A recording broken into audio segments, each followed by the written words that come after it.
From Pacifica, this is Democracy Now! America talks about democracy, but they've kept us from voting for years. And even when they give us the vote on paper, politically, they turn around and take away the important part of what we fought for and what they said they were giving. The legendary civil rights pioneer C.T. Vivian. 50 years ago, he was punched in the face by Sheriff Jim Clark on the courthouse steps in Selma, Alabama, as he tried to escort a group of African Americans inside to register to vote. We'll also hear from Dr. Martin Luther King Jr.'s eldest son. And we'll speak to one of the few Republican members of Congress who went to Selma this weekend, Alabama Senator Jeff Sessions. I'm uneasy about this long pre-voting. Things happen between 2 weeks or more to the election day, and oftentimes people are urged to go to vote and vote before they're ready to vote. And we'll go to the Edmund Pettus Bridge, where on Sunday more than 70,000 people marched for voting rights today. All that and more coming up. Welcome to Democracy Now!, democracynow.org, The War and Peace Report. I'm Amy Goodman. A group of 47 Republican senators has released an open letter to Iran in a bid to disrupt the Obama administration's attempts at a nuclear deal. The letter was spearheaded by Arkansas Republican Senator Tom Cotton and signed by a number of potential 2016 presidential hopefuls, including Senators Marco Rubio, Ted Cruz, and Rand Paul. It reads in part, quote, "We will consider any agreement regarding your nuclear weapons program that's not approved by the Congress as nothing more than an executive agreement between President Obama and Ayatollah Khamenei." Iran's foreign minister, Mohammad Javad Zarif, dismissed the letter as mostly a propaganda ploy, calling the tactics unprecedented in diplomatic history. President Obama criticized the Republicans for aligning themselves with hardline critics of the nuclear talks in Iran. I think it's somewhat ironic to see some members of Congress wanting to make common cause with the hardliners in Iran. It's an unusual coalition. I think what we're going to focus on right now is actually seeing whether we can get a deal or not. And once we do, then if we do, then we'll be able to make the case to the American people. And I'm confident we'll be able to implement it. Secretary of State John Kerry returns to Switzerland Sunday in a bid to reach a nuclear deal before a March 31st deadline. President Obama has declared Venezuela a threat to national security and slapped 7 top officials with sanctions amidst the worst diplomatic flare-up of the past 2 years. The sanctions target leaders of security forces involved in violence last year, which left dozens of people dead from both sides of Venezuela's political divide. The White House said it was targeting human rights abuses and corruption, not Venezuela's rich oil sector. State Department spokesperson Jen Psaki discussed the move. So really, this is an implementation of what we've been working on for months, which is cracking down on those who are violating human rights and, abusers and those who are cracking down on civil society. And we announced also a couple of individuals who will be named in the first tranche of this today. Venezuelan President Nicolas Maduro denounced the sanctions as a further bid to undermine his government. Maduro has ordered the United States to slash embassy staff and barred entry to Venezuela to former President George W. Bush, Vice President Dick Cheney, and several members of Congress, including New Jersey Senator Bob Menendez, who is now said to be facing corruption charges of his own. Senator Menendez reportedly lobbied federal Medicare officials on behalf of a wealthy doctor, Solomon Melgen, who provided him with gifts and luxury vacations. In Wisconsin, high school and college students packed the state capitol Monday in the 4th day of protests over the killing of unarmed black teenager Tony Robinson. Police say Robinson was shot and killed in an apartment after Officer Matt Kenny responded to a report of a man jumping in and out of traffic after assaulting someone. Some 1,500 students filled the Capitol Rotunda, hanging a banner that read, "Black Lives Matter." Wisconsin Governor Scott Walker, meanwhile, signed a so-called right-to-work bill, striking a blow to organized labor 4 years after he gutted collective bargaining rights for public sector workers. Labor groups had staged mass protests against the bill, which makes Wisconsin the 25th so-called right-to-work state. The bill Walker signed was taken practically verbatim from model legislation proposed by the right-wing American Legislative Exchange Council. It bars the mandatory collection of union dues, but critics say it's a wholesale attack on collective bargaining power. The Missouri Supreme Court has appointed a state judge to oversee municipal court cases in Ferguson after a Justice Department report uncovered systematic racial bias and violation of constitutional rights. The Justice Department said the municipal court, quote, primarily uses its judicial authority as the means to compel the payment of fines and fees that advance the city's financial interests. Ronald Brockmeyer, the municipal court judge singled out in the report for his pattern of jailing people unable to pay fines while fixing traffic tickets for himself, resigned his post. The Guardian reports Brockmeyer, who'll keep his job as a prosecutor and as a judge in another town, owes $170,000 in unpaid taxes. The University of Oklahoma has shut down a fraternity after video showed members on a bus singing a racist song.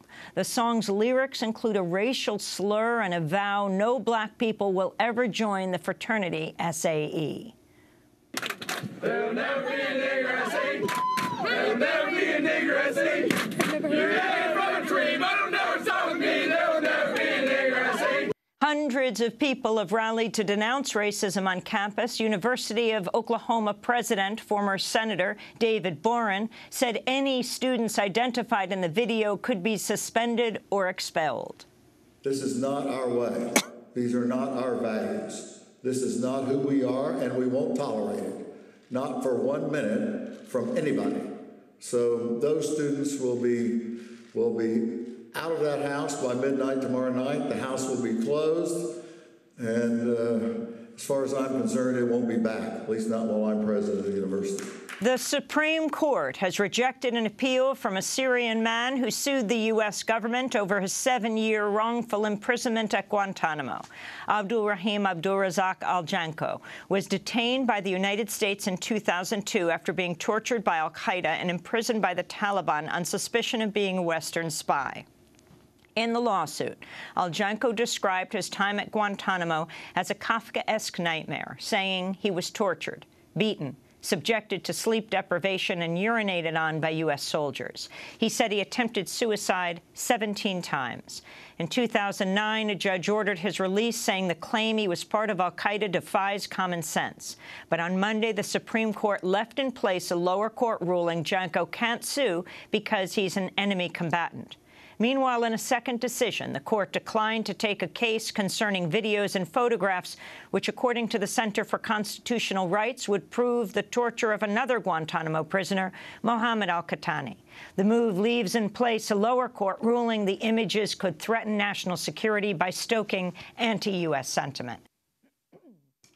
A new report finds U.S. weapons manufacturers continue to dominate the global arms trade, with Saudi Arabia replacing India as their top market. According to IHS, the United States accounted for a third of the more than $64 billion trade in military equipment last year. This year, Saudi Arabia will account for an estimated $1 of every $7 spent on military imports. As Apple unveiled its new Apple Watch to great fanfare, a report by The Intercept finds CIA researchers have been working for nearly a decade to crack the security of Apple's iPhones and iPads. Documents from Edward Snowden show the researchers claim to have created a modified version of Apple's software development tool Xcode, allowing them to sneak surveillance backdoors into apps and programs. Presumed Democratic presidential candidate Hillary Clinton will reportedly hold a news conference this week to address her exclusive use of a private email address while Secretary of State. Clinton relied exclusively on a personal email account linked to a private server at her home, a possible violation of State Department rules and federal law. Meanwhile, White House Press Secretary Josh Earnest confirmed President Obama had corresponded with Clinton on her private account. Yes, the president was aware of her email address. He traded emails with her. That shouldn't be a surprise that the president of the United States is going to trade emails with the Secretary of State. But the president was not aware of the fact that this was a personal email server and that this was the email address that she was using exclusively for all her business. A United Nations report has found rampant torture by security forces in Mexico, from local and federal police to the military. UN Special Rapporteur on Torture, Juan highlighted the impact of the U.S.-backed war on drugs, noting the bulk of torture cases involve prisoners with alleged ties to organized crime. Despite over 2,100 complaints of torture in 2012 alone, Mexico has seen only 5 torture convictions between 2005 and 2013. And officials in Florida have reportedly banned the terms climate change and global warming, despite the disproportionate impacts of climate change in the coastal state. According to the Florida Center for Investigative Reporting, under the tenure of Republican Governor Rick Scott, officials at the Department of Environmental Protection have been ordered not to refer to climate change or global warming in official reports or communications. Think Progress notes at least 2 other states, North Carolina and Pennsylvania, have been accused of similar bans. And those are some of the headlines. This is Democracy Now!, democracynow.org, The War and Peace Report. I'm Amy Goodman. As we continue our coverage of the 50th anniversary of the historic voting rights campaign in Selma, Alabama, on this day in 1965, the second Tuesday of March, Dr. Martin Luther King Jr. led a second attempt to march from Selma to Montgomery.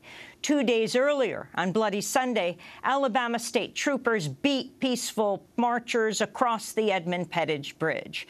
On what became known as Turnaround Tuesday, 2,000 protesters marched over the bridge. On the other side, they were greeted by a line of flashing lights and police cars and helmeted troopers carrying shotguns.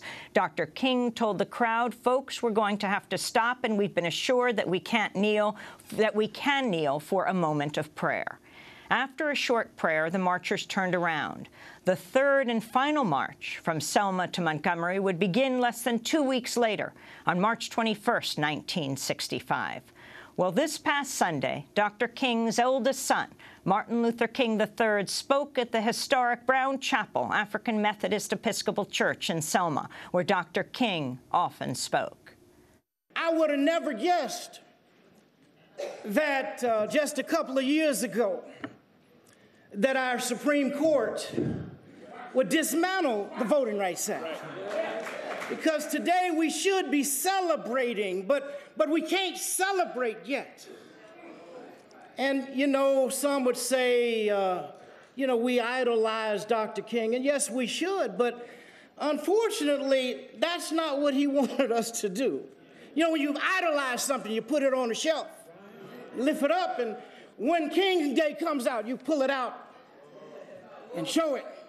Or when Black History Month comes out, you show it. Or when April 4th or other times, you show it. But you see, Dad wouldn't want us to idolize. He would want us to embrace his ideals of truth, freedom, justice, and equality and righteousness.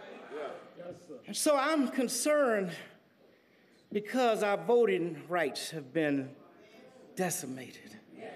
We are a better nation than the behavior that we are exhibiting.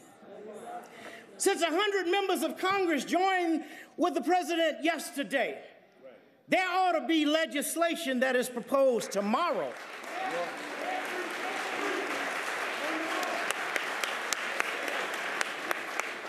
Three quick things we can do. We ought to, first of all, make registration online available, not just in 20 states. That's one. Number two, we might need to consider changing Election Day from Tuesday. I mean, if you want people not to participate, you want to throw a party, you're going to throw it on Tuesday. If you want people to participate, why don't we look at least a couple or 3 days, and at least one of those days be a weekend day? And then if those who are so concerned about ID, the issue is not an ID. We've always had to bring some form of ID to vote. It's just that states have created new forms of ID that young folk and seniors and students and people of color, it makes it challenging to get. So what we could do, as Ambassador Young proposed at the Johnson ceremonies just last year, was just put a picture on our Social Security card, if we have to have a government form of ID. Those are three things that we can do. The final thing is that if something wrong with us purporting to practice and promote democracy all over the globe, and yet suppressing democracy at home. That is inconsistent. That must change. There's something wrong in a nation where 6 million black men are not allowed to vote because they were convicted of felonies. They've paid their dues to society, but yet their right to vote is not reinstated. Somewhere I heard something about taxation without representation. Yeah, maybe they shouldn't pay their taxes because they have no ability to promote and vote for someone for them. Every time I come to these anniversaries, I think about what Dad said in Montgomery in 1965, and at the end of his remarks almost. And he talked about how long will it be. Went on to say he didn't know how long, but he said he knew that it wouldn't be long because no lie can live forever. How long? Not long. Because truth forever on the scaffold, wrong forever on the throne, and yet that scaffold sways the unbeknown, behind the dim beknown standard of God, keeping watch above us on. How long? Not long. Because no lie can live forever. How long? Not long. Because God Almighty is still on the throne. Keep keeping on. We gonna be all right. We're not there yet. That was Martin Luther King III speaking at the historic Brown Chapel AME Church in Selma, Alabama, where on March 7th, 1965, 50 years ago, hundreds of marchers left from the church and made their way to the Edmund Pettus Bridge. Just outside the church, I had a chance to speak with the civil rights pioneer C.T. Vivian, who is a close friend and advisor to Dr. King. 50 years ago, Vivian was punched in the face by Dallas County Sheriff Jim Clark on the courthouse steps in Selma as he tried to escort a group of African Americans inside to register to vote. The punch was so hard, Sheriff Clark broke his own hand. C.T. Vivian began by talking about the power of nonviolence. Nonviolent direct action is something we have brought to America, right? Nonviolent direct action has no violence in it, right? It is not there to destroy. It's there to develop and build. And that's what we've been trying to do. At the core of that is an understanding of faithful life, all right? Do you think full voting rights have been achieved at this point? No, because America won't change that quickly. See, or if they had, they would have done it in 1776. There is nothing we haven't done for this nation. We've died for it, huh? But it's been overlooked what we've done for it. But we kept knowing the scriptures. We kept living by faith. We kept understanding that it's something deeper than politics that makes life worth living. What gave you the courage 50 years ago to stand up at the courthouse, to make that walk? You can't keep anyone in the United States from voting without hurting the rights of all other citizens. Democracy's built on this. This is our faith. Our grandmothers and great-grandmothers taught us how to live, right? Even when they couldn't speak well as long as what the society was concerned about. But they were telling us about is as old as the universe itself. Can you describe what happened to you, the violence against you, even leading up to March 7th, when you stood up for voting rights? It's the understanding of nonviolent direct action. That's the change. Look, what we have to see beyond all things, that Martin King, right, was our leader. what we have and what was given to us from its very beginnings is an understanding that we could not win by killing. Light doesn't come because of darkness, all right? We are here to change America and always have been. America sees it as they're changing us. But you see, when a Christian church exists that doesn't want to accept anybody but white people, right? They've already denied the faith, all right? Can you be a Christian and a racist at the same time? See, and we refuse to be racist, right? We just want to simply tell America what their faith is about. America talks about democracy, but they've kept us from voting for years, and even when they give us the vote on paper, politically, they turn around and take away the important part of what we fought for and what they said they were giving, all right? Is that the truth is that we have to work together to save ourselves politically, save ourselves spiritually, and save ourselves physically. We're not going to be able to do it until we listen to the faith without the hate. When the preacher has to stand at the door and keep people out because of the color of their skin, something's wrong with their faith. Did you stand in front of Sheriff Clark and get punched in the face? Well, yes, but that's not why I was standing there. We're willing to be beaten for democracy, and you misuse democracy in the street. The point being is I was standing in front of him because we don't have to fear the opposition, and we are willing to die for the freedom they say they have, all right? And when he attacked you, especially for young people to understand your thoughts at the time, what went through your mind? Is that the problem was him. I wasn't the problem. He was trying to get rid of us so that he could act as though that the problem was us. Problem is never the person that's being beat, all right? It's the person that doesn't have a reason to beat people and beats people, who hates people and have no reason for it, right? We've done nothing. What have we done to America that they should hate us so, right? We haven't done it to America. America's, but you can state 30 or 40 things very quickly about what American democracy, quote unquote, has done to us. And we were just trying to live for the faith, huh? Died in every war, all right? And yet anybody who came here 10 minutes later was accepted. Senator Sessions yesterday, who was here, the Republican senator from Alabama, said that voting rights is now protected, that the Shelby decision was a good decision. We have come a long way from 50 years ago. He said that about every black freedom that we have had in this country since he's been born, all right?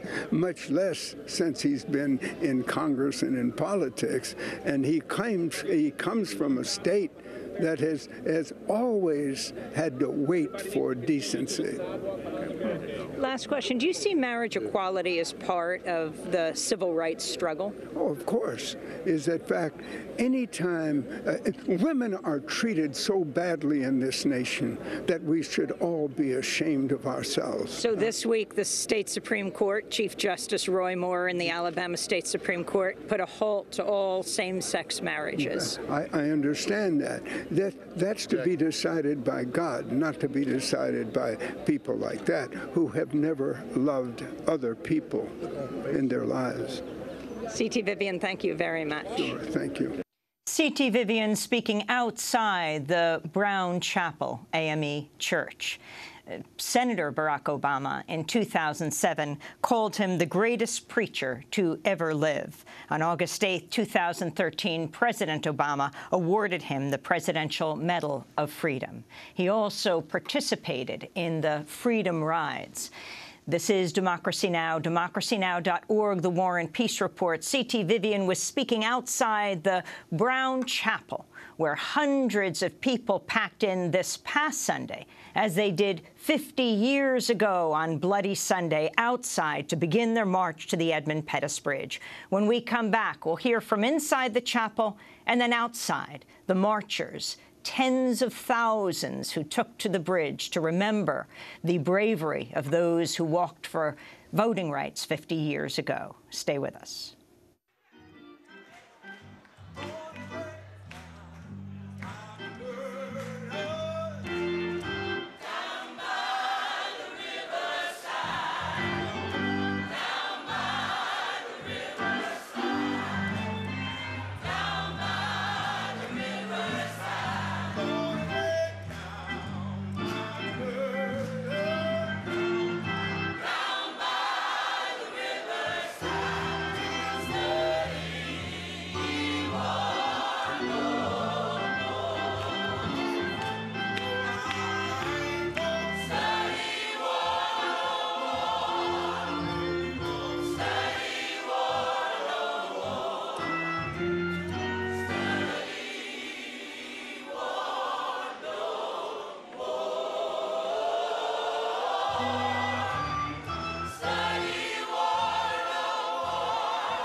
That's the Brown Chapel AME Church Choir on Sunday.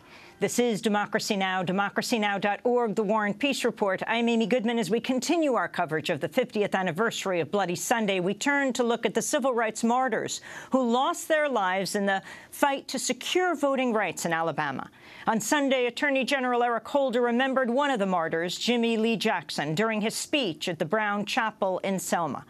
Jackson was a 26-year-old church deacon who was shot dead by a police officer after a march in Marion. He was shot on February 18th. He died February 26, 1965.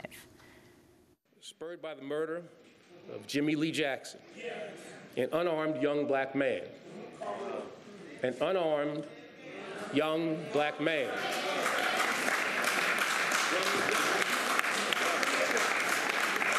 An unarmed young black man.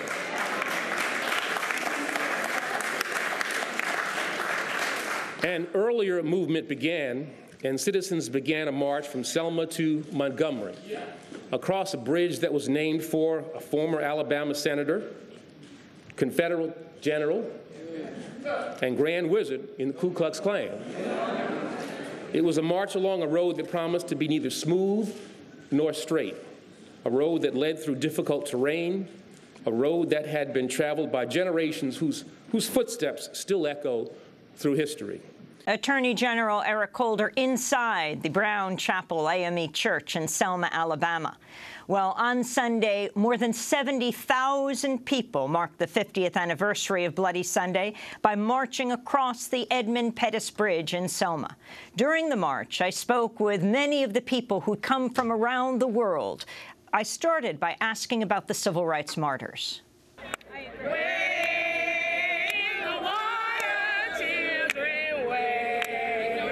Rod West, saw my dad get into the march. He was tear gassed on this bridge right here. Saw my dad running back from the march. And remember the state troopers on the horses telling the people get in the house, using all kind of ugly names, get in the house, ends, get in the house, end lovers or whatever. And I remember one white civil rights worker from up north picked my sister up, Rachel West, and we were trying to run into our apartment. My dad was telling us to get into the house, and the state trooper actually tried to make the horse come up in the house, swinging at the civil rights workers. So my dad got tear gas, and remember hearing the siren cameras or whatever. It was about 500 or 600 marchers, and you still had a lot of people in front of Brown Chapel Church that day because the governor and the mayor kept sending the word back to the church that they had dogs and tear gas and billy clubs trying to scare the marchers from marching. Tell me about Jonathan Daniels. We were just at Brown Chapel Church, and they raised his name. Mm-hmm. He was a white seminarian. He was an activist who came here. Okay, Jonathan Daniels was a white Episcopalian minister that lived with us in the GWC homes. And I still remember vividly that the day he was killed, he went to Lowndes County trying to register blacks to vote. They let him out of jail. It was him and a Catholic priest and 2 black girls. And the guy that ran the store told Jonathan that... They went to buy some food at the store. Right. And so the guy pulled a shotgun on him, told him that he was not going to serve any blacks or end lovers in his store. Jonathan stepped in front of the black lady. And because he was scared she was going to be shot. Right. Jonathan died instantly, and a Catholic priest, Father Morris was hit him. He's still living today, and those 2 black girls are still living today. But Jonathan was killed instantly. Dr. King would later say that what he did, what Jonathan Daniels did, was one of the most heroic Christian deeds of which I have heard in my entire ministry, was performed by Jonathan Daniels. That's correct. You know, Jonathan was a brave, original man. As a matter of fact, Jonathan's parents and girlfriend begged him to leave Selma, Alabama, and come back to New Hampshire. And I heard Jonathan tell him back in the bedroom that he was going to stay here in Selma, Alabama. He said God sent him to Selma, Alabama to work with the poor and help people register to vote.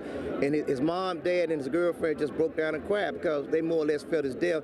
But Jonathan said that he was not going to leave Selma, Alabama. And he did. Jim Clark. Ain't gonna let no Jim Clark turn me around. My name is Rob Hardees, and I'm the pastor of All Souls Church in Washington, D.C. Our minister, James Reeb, was martyred in Selma 50 years ago this week. So we're here today to continue his march for voting rights. James Reeb marched with Dr. King on Turnaround Tuesday. 2 days after Bloody Sunday, Dr. King organized another march. And he marched people across the Edmund Pettus Bridge, and then they turned around at the end of the bridge. Later that night, James Reeb, the minister of our church, was coming out of a black diner, and he was bludgeoned to death by 3 Klansmen on the streets of Selma. He died 50 years ago for the right to vote, and today we're marching in his honor.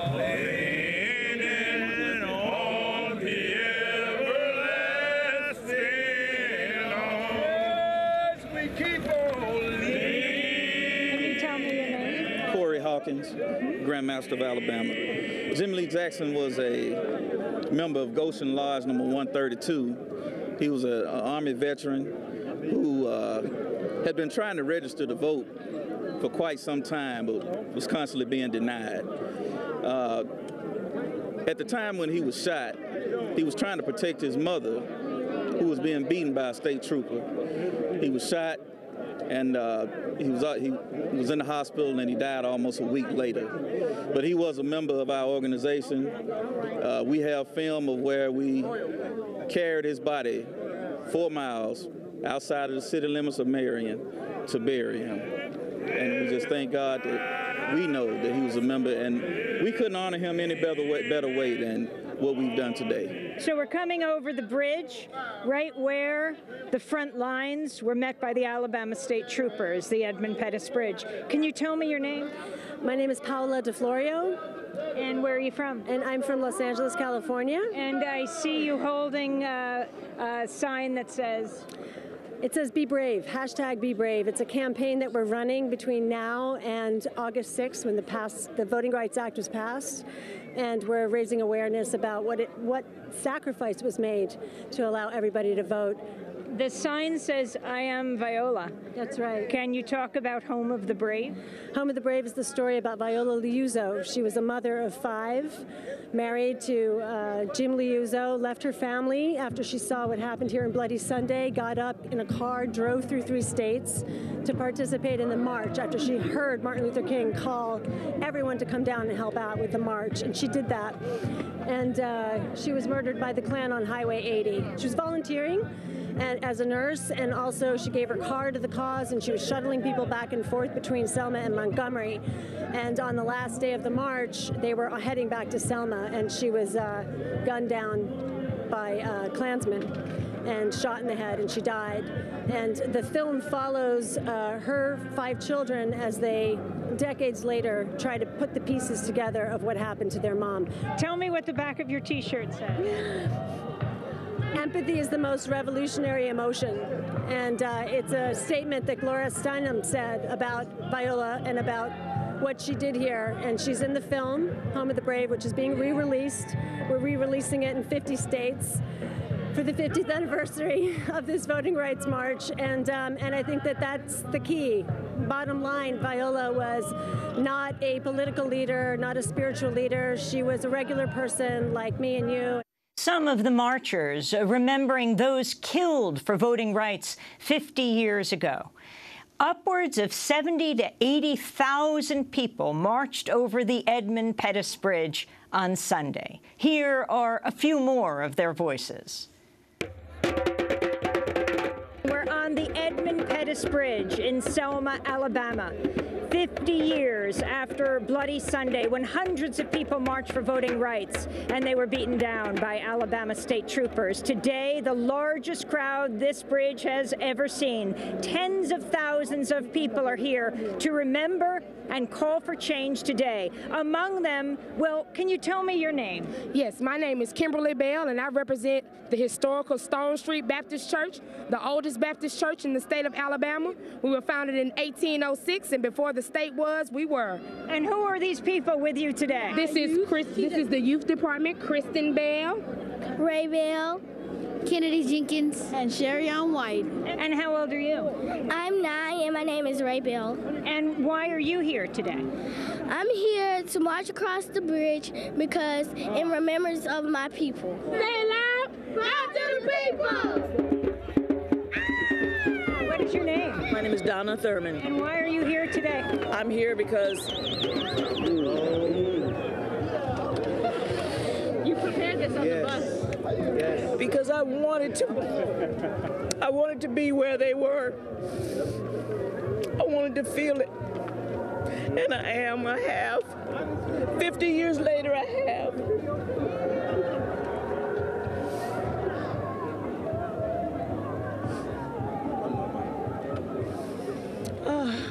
What a feeling, what a feeling. I can't imagine how it was 50 years ago. I just cannot imagine.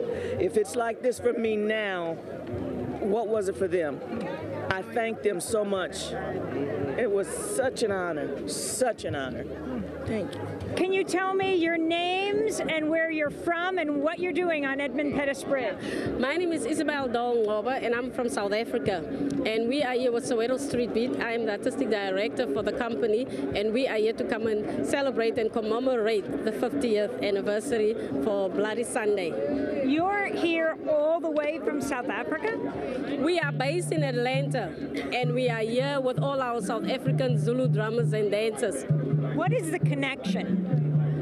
For Nelson Mandela, having had to go through the same thing in South Africa, fighting for freedom and for equal rights, we feel a very strong connection. And we know Martin Luther King and Nelson Mandela had similar values because they both studied Gandhi. So that is a really strong connection. And for me, coming from South Africa, and my husband being from Soweto, from the same street of Nelson Mandela, 2 houses from him, this is really a big deal for us. We're walking over the Edmund Pettus Bridge right now that spans the Alabama River. Edmund Pettus, the man for whom this bridge is named, is a former U.S. Senator. He's a former Grand Dragon of the Ku Klux Klan and a Confederate general. The bridge still bears his name today. I'm DJ Rebellion. I'm from Oakland. I live in Atlanta. My sign says I am because we are, because Selma was. Came out here today really to bring my daughter out so she have a stronger connection to this history. And I'm just really excited to be here, you know, to be a part of history today. This is my brother. Hold on, I want to say one thing. This is my brother. He's also an artist. And he started a new movement.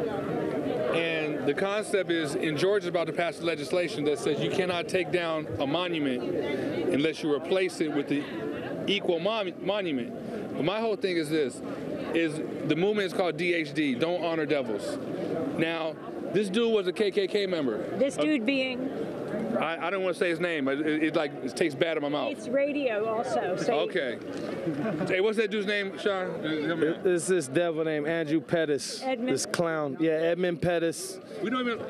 Our father was a Black Panther, and my whole thing is, look, I respect history and I love history, and I don't have no problem with history. But there is no bridge in Germany called the Adolf Hitler Bridge. I guarantee you that right now. So if you're going to be the grand dragon of the KKK, you don't deserve to have a bridge named after you. It's not right. We don't like that. We don't like that. And before I be a slave, I'll be buried in my grave, and I'll fight for my rights to be free. And what's your name? My name is Reggie Harris. Yeah, your sign, your ID says Selma Planning Team Member, Living Legacy Project Board. What's Living Legacy? Living Legacy is a group of people who've come together to do pilgrimages, bringing people into the South, to Alabama, Mississippi, and Tennessee, to give them an experience of the Civil Rights Movement. We go into communities and we talk to them, communities like Selma and Marion, Alabama, all the way to Oxford, Mississippi. So tell us about this. This bridge is, you know, this is history. This is legacy. I am just so astonished to be here again.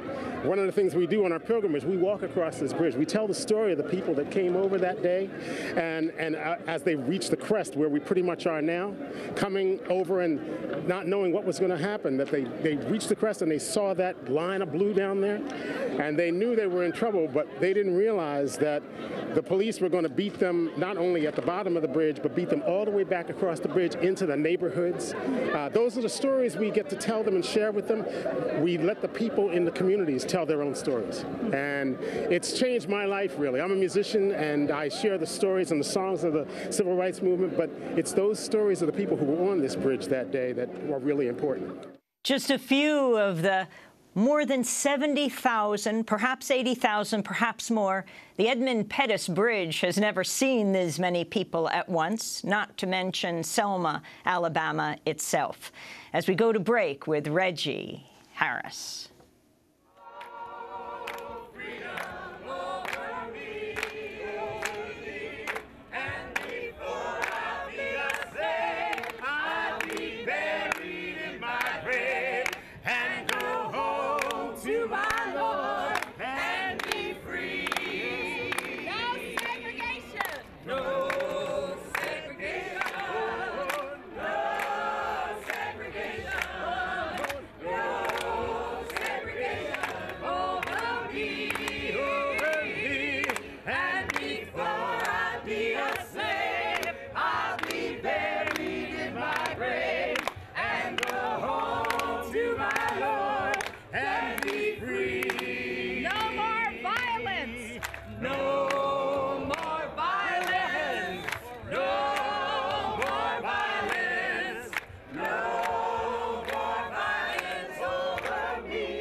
That's Reggie and Kim Harris leading marchers they knew and didn't know, singing "Oh Freedom" on the Edmund Pettis Bridge.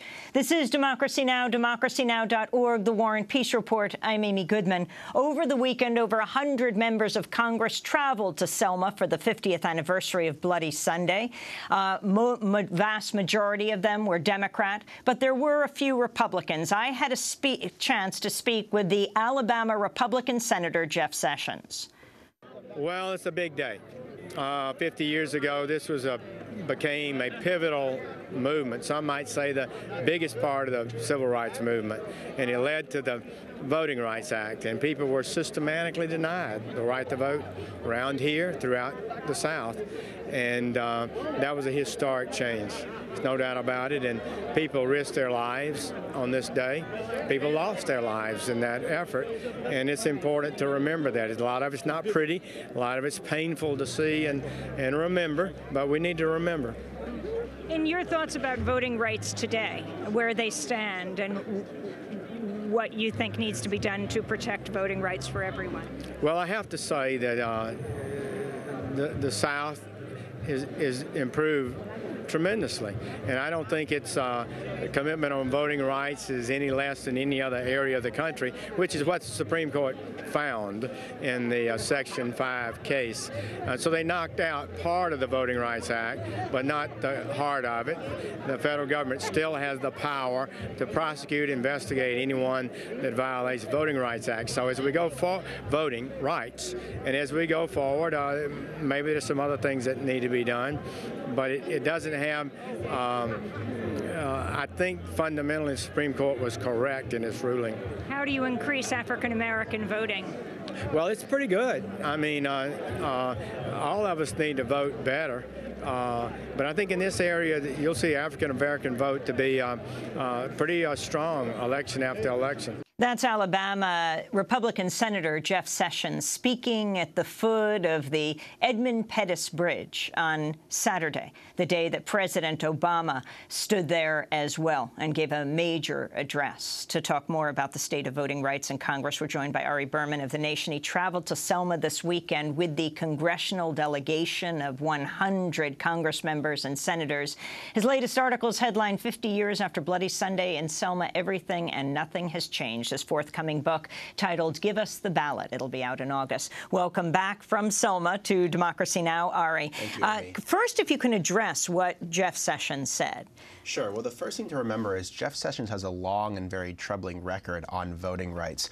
When he was an assistant U.S. attorney in Alabama, he prosecuted black voters for voter fraud in Selma. They were later acquitted, but it was a very, very controversial trial there. He was nominated for a federal judgeship by the Reagan administration, and he was blocked by the Congress, partially because he had wrongfully prosecuted these black voter fraud activists. So I think his position on the Supreme Court's ruling, the fact that he agreed with the Shelby County decision, is not surprising in light of his long opposition to voting rights. And again, Shelby is, in a nutshell.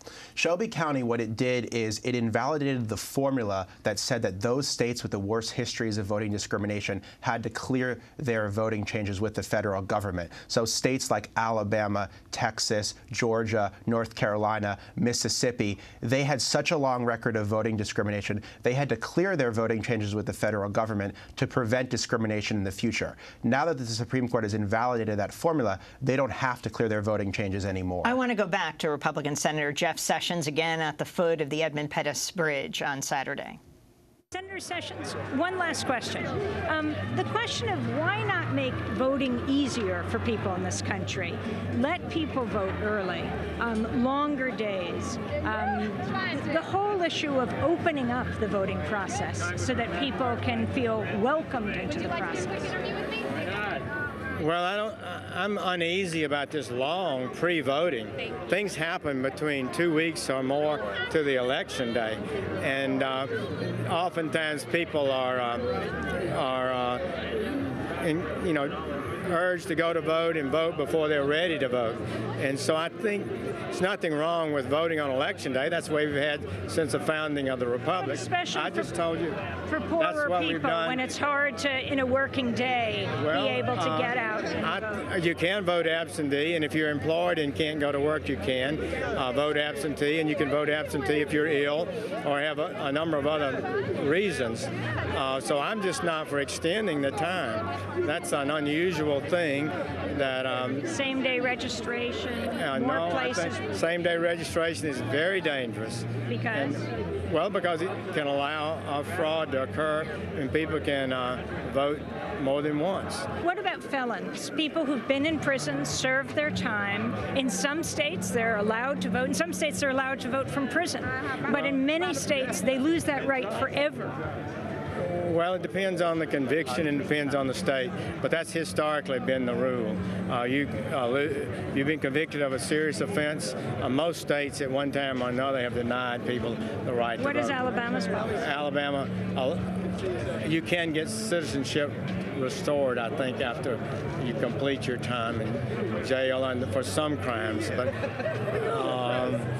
I don't really know the details of it. That's Alabama Republican Senator Jeff Sessions. Ari Berman. Well, I think his comments are indicative of many Republicans on voting rights now, which is they don't want to support policies that make it easier to vote for one reason or another, largely claiming voter fraud, even though there's no evidence that things like early voting lead to voter fraud. And just to give you a little bit bigger picture here of what's happening nationally, 395 new voting restrictions have been introduced in 49 states from 2011 to 2015. Nearly half the states in the country, actually half the states in the country, have passed laws making it harder to vote since 2011. That's a really dramatic effort to limit access to the ballot. That's the greatest attack on voting rights since the Voting Rights Act was passed in 1965. There were many Democratic senators and Congress members, and we talked with a number of them and played it yesterday. But Maine Republican Senator Susan Collins was also there. There are a number of Republicans who are here, including Senator Tim Scott, who's the only African-American senator from South Carolina. He was the one who invited me onto this trip, and I have to tell you, it has been so moving.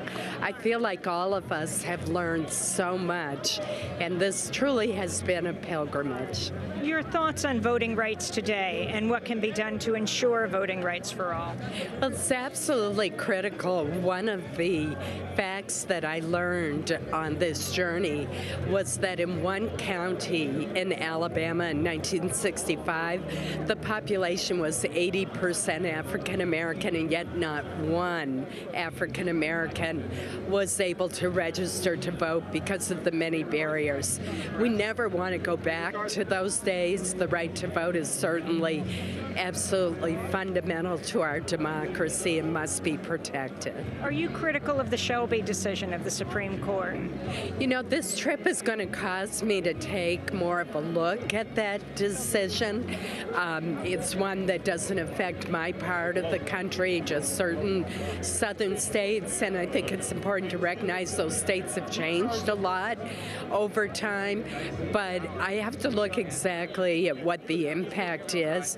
But we certainly don't want to in any way weaken the protections that ensure that every American, regardless of race or gender or creed, has the opportunity to register to vote. That's Maine Republican Senator Susan Collins. Ari Berman, the significance of what she's saying, that this trip may force her to look a little differently at voting rights, how important is this? I think it's significant. One of the things I realized in traveling with the members of Congress, a lot of them had never been to Selma before on both sides of the aisle. A lot of them hadn't really thought that much about the Supreme Court's decision. So you are an embedded reporter with the Faith and Politics Institute, which is what? It's an organization that supports this congressional pilgrimage every year to Alabama and also related congressional pilgrimages around the issue of faith, and they're trying to get bipartisan delegations to places that are historically significant. And so Susan Collins is basically saying, I hadn't thought about this much before. I'm going to think about it now. She told me that she was more sensitive now that barriers can prevent people from voting. That's what people have been arguing for years that these new voting restrictions do. The message didn't seem to have gotten across to many Republicans. None are sponsoring legislation, for example, that would restore the Voting Rights Act in Congress. It has 0 Republican sponsors in the Senate. Maybe as a result of this trip, people like Susan Collins will sponsor that legislation and they'll take this issue more seriously. And what is the legislation? How, you know, many people on the bridge were saying what counts is not so much today, remembering what happened 50 years ago, but what happens when these Congress members go back. There's a bill called the Voting Rights Amendment Act. It has bipartisan support. It's sponsored by Jim Sensenbrenner of Wisconsin and John Conyers of Michigan in the House, and by Senator Patrick Leahy of Vermont in the Senate. It restores Section 4 of the Voting Rights Act, so it creates a new formula of which states have to approve their voting changes with the federal government based on recent voting rights violations. So if a state has 5 violations, it has to clear their voting changes with the federal government. That formula is current, which the Supreme Court said the old formula was not, and it's not regionally specific. If any state, no matter where it is, California, New York, Vermont, or Alabama, has 5 violations, they have to approve their voting changes. So it's a modern formula. It's not as all-encompassing as the previous formula. The legislation has serious flaws, but it is an attempt to restore the protections of the Voting Rights Act and also to act as a deterrent to states that are passing new violations, knowing that if they do restrict voting rights, they could be covered under the new Voting Rights Act. How does the U.S. compare to other countries in the world when it comes to voting? Oh, we're horrible. I mean, first thing, voting rights is an issue in the U.S. in a way that it isn't in other countries. Other countries have much higher participation. They make it much easier to vote. It's far less politicized. There's far less money in the political process. So for such an advanced democracy that's exported democracy supposedly all around the world, we have one of the worst records of democracy at home. John Lewis headed the delegation. John Lewis, who 50 years ago had his head bashed in March 7th, 1965 by Alabama state troopers. Yeah, he's led the delegation for 15 years. The first time he led the trip, there was about 6 or 7 members of Congress with him. Now there was 100. And when you see that photo of John Lewis introducing the president and hugging him on the Edmund-Pettus Bridge, you see how far we've come. But when you see the Supreme Court ruling striking down the Voting Rights Act, you realize how far we still have to go. Ari Berman, thanks so much for being with us. We'll link to your article, 50 Years After Bloody Sunday, in Selma, Everything and Nothing Has Changed. We will also look forward to your book that is coming out called Give Us the Ballot as we wrap today on looking at another fight for civil rights in Alabama. On Monday, Alabama Attorney General Luther Strange asked a federal judge to keep same-sex marriage in the state on hold until the U.S. Supreme Court rules later this year. Last month, Alabama became the 37th state to allow same-sex marriage, but the Alabama Supreme Court directed probate judges to stop giving licenses to same-sex couples. In Selma on Sunday, I spoke to the first same-sex couple to marry in Montgomery, Alabama. My name is Tori Wolf-Sisson, and we're outside of Brown Chapel in Selma, Alabama. And I'm Shantae Wolf-Sisson, and we're here for Selma weekend.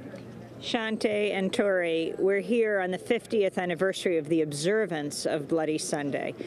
People are talking about voting rights, the right to be heard. This also happens to come a few days after the Alabama Supreme Court has put a halt to marriage equality in Alabama.